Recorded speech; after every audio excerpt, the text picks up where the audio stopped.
Daar's 'n park in my tuisdorp, ver weg van die stad se lawaai, waar die kinders na skool in die middag kom speel en biljart.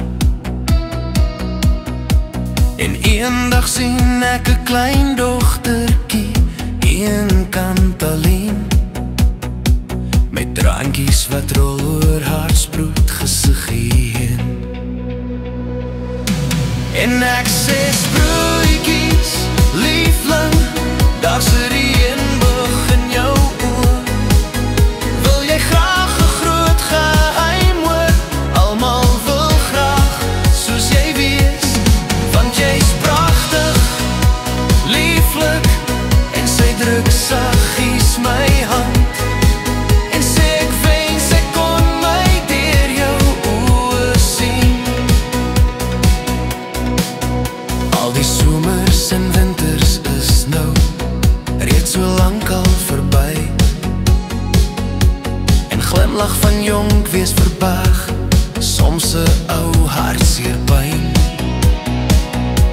En eendag sien ek sproetjies weer in my oë staar verdwaas, want die lelike eentjie het verander in die mooiste swaan.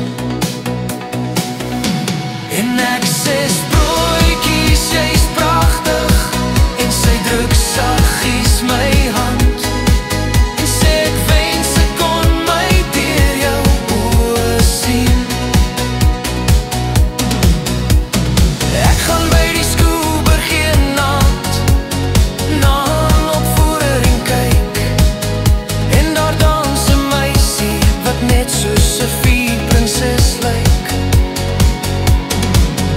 met 'n glimlach so stralend begroet sy die hele gehoor.